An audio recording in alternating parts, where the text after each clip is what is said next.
Good evening. Excuse me, Councillor Douglas. Excuse me, Councillor Douglas. I'm trying to start the meeting. Carry on with your conversation after, please. Thank you. Right. Good evening, everybody. We are just opening our council meeting for tonight, which is Thursday, the 3rd of February. I'm Councillor Pam Posnett and I'm Chair of Planning. Members are reminded that we'll be using the audio-visual system this evening, and the meeting will also be streamed live on YouTube. Please put your phone onto silent during this meeting. If members wish to speak, please raise your hand and speak directly into the microphone in front of you. Remember to turn it off once you have finished. Members voting will raise their hands to indicate that they're voting. I will now provide a reminder of the evacuation procedure. In the event of having to evacuate the council chamber, please leave by one of the 6 emergency exits around the sides of the council chamber. Please assemble at the far side of the front car park nearest to the park entrance. Officers will be on hand to assist anyone who needs any assistance. I would like to introduce those present this evening. The members here in alphabetical order. On my right-hand side is Councillor Browne, Chandler, Douglas, Holmes, Illingworth and Pritchett. Oh, sorry, and Councillor Smith. I can't see that far, Rebecca. And on my left is Councillor Steadman and Councillor Webster and Councillor Wood. I don't know if I've had any apologies from Councillor Wood, but Councillor Wood is not joined the meeting yet. So we have a team of officers present who are to my left, the Interim Assistant Director for Planning, Mr. Paul Feehily. On my, and a little further down, just below Councillor Webster, is the Planning Officer, Andrew Cunningham, and then Gareth, Elliott and Sara Hullott are after that. And to my right, I've got the Planning Solicitor, Tom Pickwell. We also have our democratic teams present, assisting with the technology and taking the minutes are Helen Age and Sarah Evans. So as far as I'm aware, no apologies for absence have been received. I need to confirm the minutes of the meeting held on the 3rd of February, 2022. Is everybody happy with the minutes? Councillor Chandler's proposed and the seconder is Councillor Steadman. So thank you very much indeed. Any members have any declarations of interest they would like to make? No, thank you. Right, with the schedule of applications is the first one is St Mary's Hospital, and then we've got Sir Thomas à Becket's Church. But the third one is a deed of variation and it's Heckadet Lane, Nether Broughton. And I would just like to say that I've decided that we will not hear 3 Heckadet Lane this evening. We are awaiting clarity from LCC about the sum of £50,000. And so I thought rather than hear the meeting and then defer it if we can't come to a decision, because it's perhaps not a lot of money in the scheme of things, but it is a lot of money to waste. So we'll get that clarity and Heckadet Lane will be on our next planning meeting. Okay, so we're now on St Mary's Hospital, Thorpe Road, Melton Mowbray, pursuant to condition 3 of Outline Planning Commission. And I believe I've got Gareth speaking about that tonight. Thank you, Gareth. Thank you, Chair. If I could move on to the first slide, which is the layout plan. So this application is a reserve matters application. So it's namely layout, scale, appearance and landscaping. Excuse me, Gareth, can you get the microphone a bit closer? Yeah. Is that better? Okay. Yeah. All right. So this application is a reserve matters application. So that's namely layout, scale, appearance and landscaping. And it follows on from an outline plan permission under a 19 reference application. The previous outline application also had an element of full planning permission, which was granted for the conversion of the former workhouse building and its wings into 4 houses and 4 apartments. This element of the scheme is shown in the light blue area of that layout plan. So at the moment, we're just concerned with the dwellings in the wider red edged area, and that is the residential scheme for the 37 residential dwellings.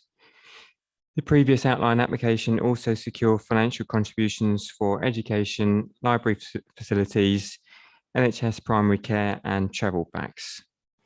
The proposed layout does follow on from the previous approved outline scheme, but it has been amended in order to have better compliance with the parameters set out in condition 29 of the outline approval.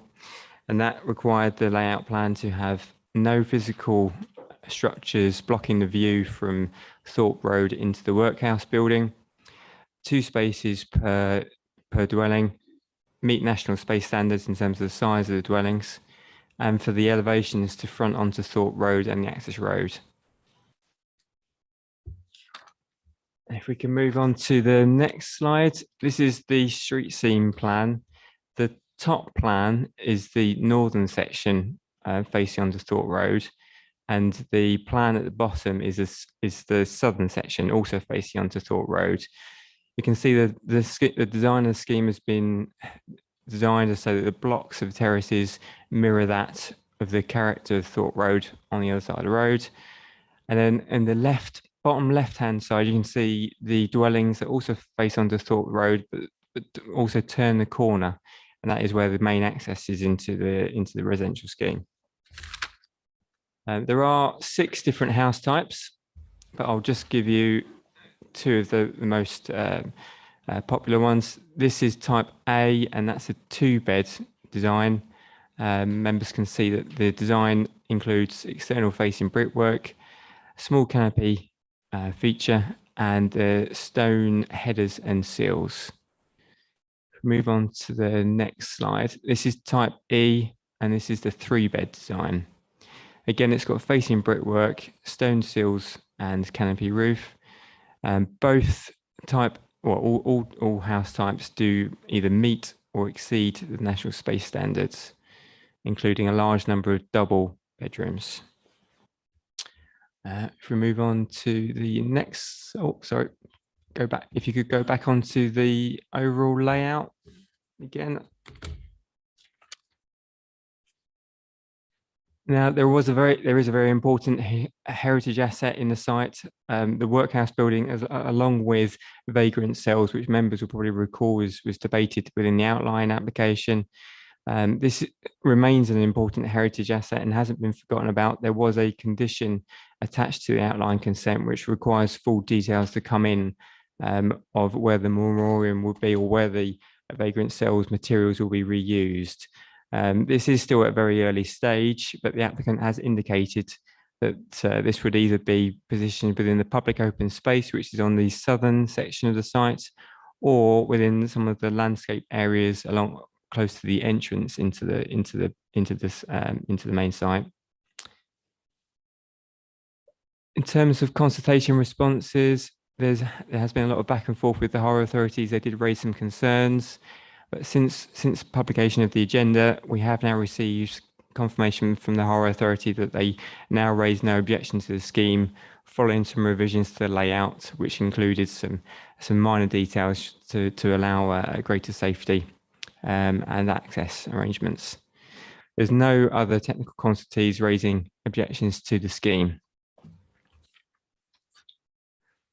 So before you now is the main considerations within this scheme are largely design based. Officers are happy that the scheme reflects the character and appearance of the general area, and especially that of the residential houses along Thorpe Road, which are tightly packed terrace dwellings. We're satisfied that there's no impact on heritage aspects, and we also are satisfied that there's no impact on highway safety. Accordingly, the officer recommendation is for approval. Thank you, Chair. Thank you very much. Now we can open for debate. So, Councillor. Oh, sorry. Any questions for the speaker, sorry. Cllr Chandler. Thank you, Madam Chairman. A point of clarification, if I may, please. House types A and E, are they part of a terrace or are they detached? Part of terrace, yes, in some respects, and sometimes they're semi-detached. I beg your pardon? But yes, sometimes along Thorpe Road they are part of a terrace, and then within the site they are also semi-detached, but it's the same house type. Thank you. Councillor Browne, if you've got a question. Yeah, I do, Gareth, thank you. 3.3.3. I think I heard you right when you said that highways, that all the issues, have those issues now, are you saying that those issues have all now been resolved? Correct, yes. Any other questions, anybody? Councillor Holmes? You will have noticed that the vagrant cells have been a subject that has been very dear to everybody. You say now, I couldn't quite understand, you said that the applicant was going to do something with them, move them or leave them or move them along to the front. Well, they're near the front, so I don't know what. You Yeah. don't sort of seem to know where they're going to go or whatever. No, so as part of the outline consent, the vagrant cells were granted, the scheme was to demolish the cells completely. And the condition on that outline is for part of the building materials of those cells to be reused in a form of memoriam. Now, as part of the parameters set out within condition 29 as well, condition 30 as well is a dedicated condition. So this application is a reserved matters application, so it just focuses on certain aspects, and condition 30 is yet to be discharged. So the point that I'm making is that scheme hasn't come in yet, but it will do as part of a discharge of condition. So, okay. Councillor Browne? Some just concern me there. I'm nearly sure when we agreed the outline, we agreed that one cell would be rebuilt, not a memoriam. I'm a bit concerned here on that. Could somebody check what the condition actually was, please? I'm correct, members, am I? That's what we agreed, yeah? Yeah. Yeah. Yeah. Okay, can we just check that, because we don't want to be making decisions that's detrimental to the heritage of something that's important to the town.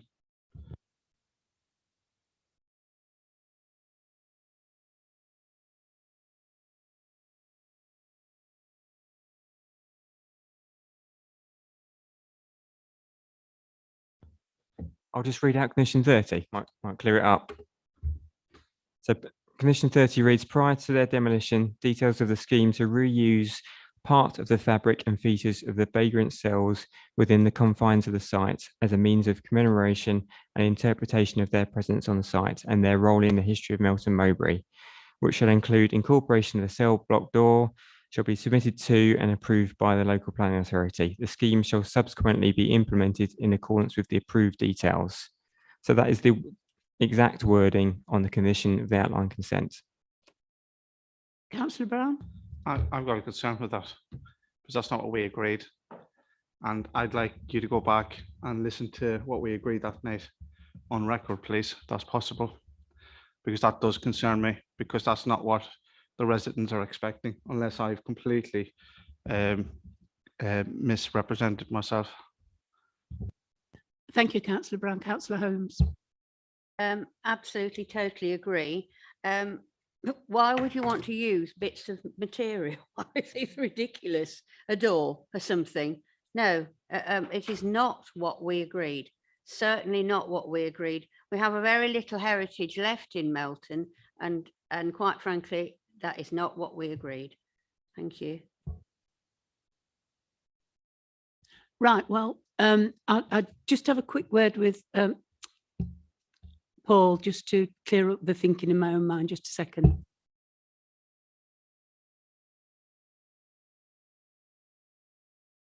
Right, Gareth will look into that for us to see what exactly was agreed when we met about it.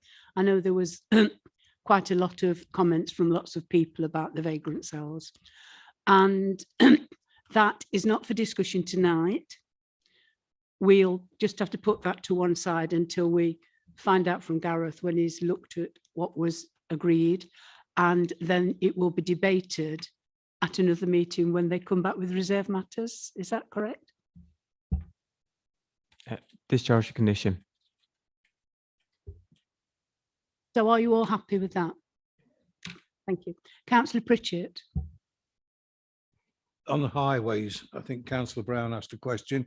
I think the latest document approving it was put on the portal this week. It was updated the 1st of March, and I've read it, Councillor. Councillor Steadman. Yes, Chair. I know we're not discussing the vagrant cells tonight, but I'm concerned that if we pass this layout, that we may not leave room to put up another vagrant cell somewhere. I thought we agreed it was going to be on the entrance to the site. So if we're going to rebuild one somewhere and we pass this, will there be enough room to put it there at a later date? I can't answer that. I don't know if Gareth can. I'll try. Yeah, there are large areas of landscaping at the entrance where there could be space for it, as well as a public open space. But those two elements have been included for that, for one of those purposes. Thank you, Gareth. Councillor Illingworth. Thank you, Chair. Yes, you asked the question, are we all happy with that about the cells? Uneasy, because I know how easy it is for things like this to slip through the net. I would just like the reassurance, because I can't be 100% sure what we agreed. I'm sure I was there. I don't dispute what my fellow councillors are saying, but I would like an assurance that if it turns out to be on record that that's what we agreed or asked for or insisted on, that one cell is retained in its entirety, albeit rebuilt somewhere else, then I'd like that assurance that if we find that to be the case, that will be our position on it. And if the developer has to amend a layout slightly to accommodate it, so be it. I'm uneasy. I understand that, but we have been assured by Gareth that he's going to look into it, and I'll just hand over to Mr. Healy. Yeah, thank you, Chair. I think I'm hearing members correctly. I mean, the concern around the vagrant cells is a long-standing issue. I think our expectation, certainly as officers, was that condition 30, as Gareth has explained it, dealt with the concerns that you've got. What I'm hearing tonight is maybe it doesn't. And I think it's probably something that we should take back and have a look at. The condition will have been worded quite specifically. It's got to be enforceable at the end of the day. And the extent to which something more than what you're hearing from Gareth tonight is enforceable is something that we'd have to come back and explain to you as well.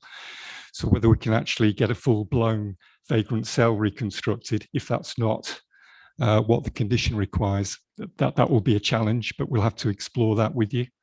I think, bearing in mind the concerns that you've got, I think we anticipated that the vagrant cells will be an issue tonight. We were trying to identify for you that the condition is a separate issue. We would be looking at in detail and coming back to you. I think the point around, well, is the space, were that to be the ultimate sort of outcome in relation to what we're getting from the developer, we probably need to spend a bit of time thinking about that. We're not going to solve that here tonight. So I think we should come back at the next meeting with further information on that specific point. Thank you very much. Councillor Holmes. Sorry to push this, but are we saying then that if we go along with passing or whatever we want to do with this tonight, then, and there's no room to put the vagrant cells or I mean, I went down there on Tuesday, actually. You can't get in, of course, but I do know the area very, very well.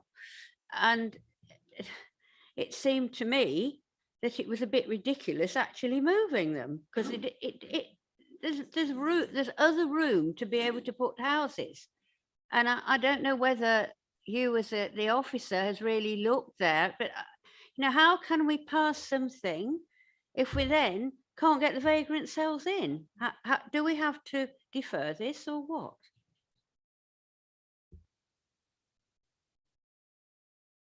I think my recommendation this evening would be that we defer it. Okay. Paul has spoken and his recommendation is to defer it. I need to ask sorry, Councillor Smith, you wanted to speak. Were you just about to ask for a proposer? I'm happy to propose a deferral then. Thank you, Councillor Smith. I just wanted to add to what Elaine had already said. I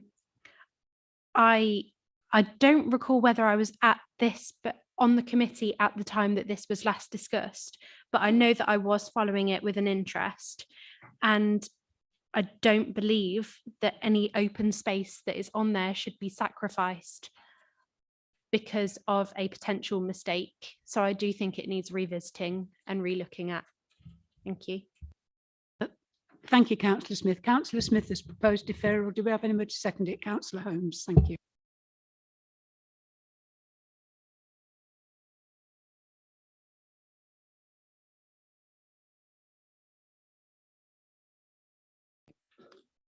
So all in favour of that decision? Thank you. I think our intention, Gareth, will be we'll come back to the next meeting with this. Yeah. Thank you. Okay, that's fine. Thank you very much indeed. Right, the second application we've got is the lime tree at St Thomas of Becket's Church, Frisbee on the Ree, and I think Sarah's doing that for us. Thank you, Sarah. Thank you, Chair. Could we get onto the slide with the tree location? I think it's slide 6.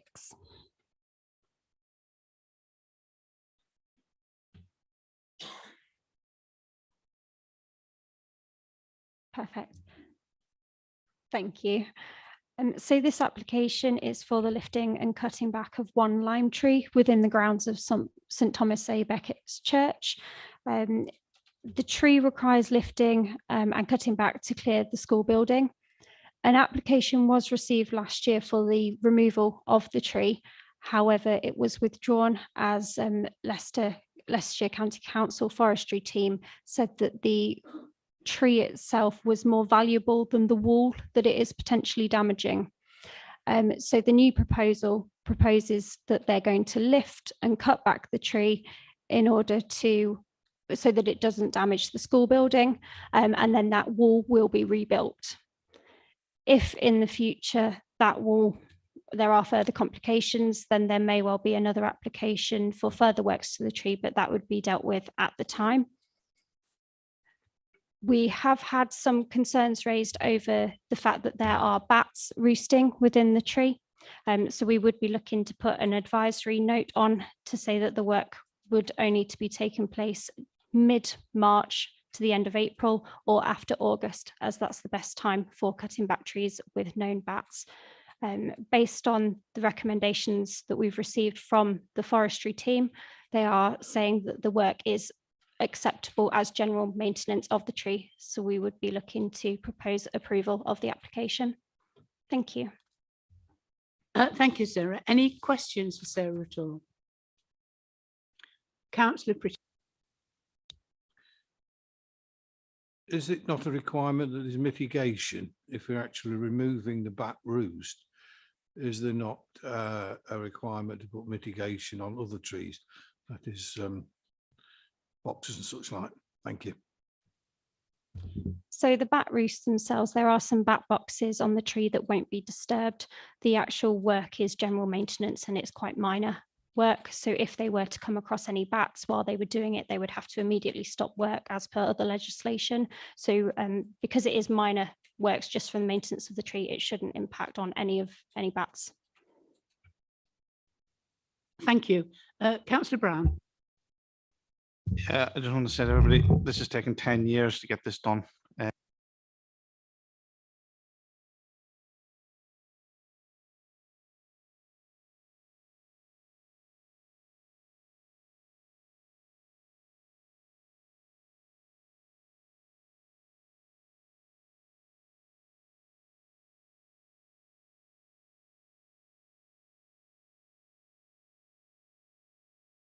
Thing is, it's also a potential health and safety issue to the kids because the wall's falling down next to the school, and we need to also, the branches are falling on top of the roof as well, causing some minor pressure and damage to the roof.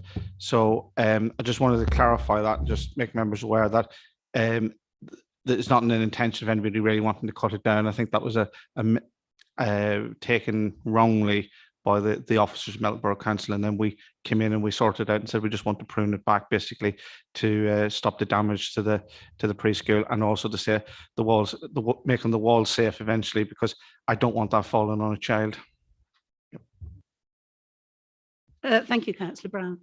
Any other questions, comments? Councillor Holmes. Thank you. Who's going to pay for the wall if it falls down, please? That will be Melton Borough Council, because Melton Borough, it's a closed touch yard, and Melton Borough Council. So I've been in liaison with whoever the team are, the environmental team, and they've told me that the wall would have to be rebuilt, I believe. I think that's correct, Sarah, isn't it? Yeah. Because so many of these churchyards, the parish council have to pay, and which we so right. I know it is. We've got the walls. Yeah, right. Thank you. So we've had a recommendation from the planning office to approve it. Councillor Steadman. I was going to follow on from you there, Chair, and propose permit. I was jumping the gun a bit, sorry. So you're proposing? Yes, permit? please. Thank you. And Councillor Illingworth is proposing to second it. Can I have a show of hands, everybody in favour? So yeah, everybody's in favour. And Councillor Browne is abstaining because he represents Frisbee on the Reed. So thank you very much. So that is approved and passed. With withdrawn Heckadeck Lane this evening. So our council meeting for this evening is over, and thank you very much for your attendance, and thank you officers for the time that you've spent in explaining everything to us. So thank you very much indeed. The meeting is closed.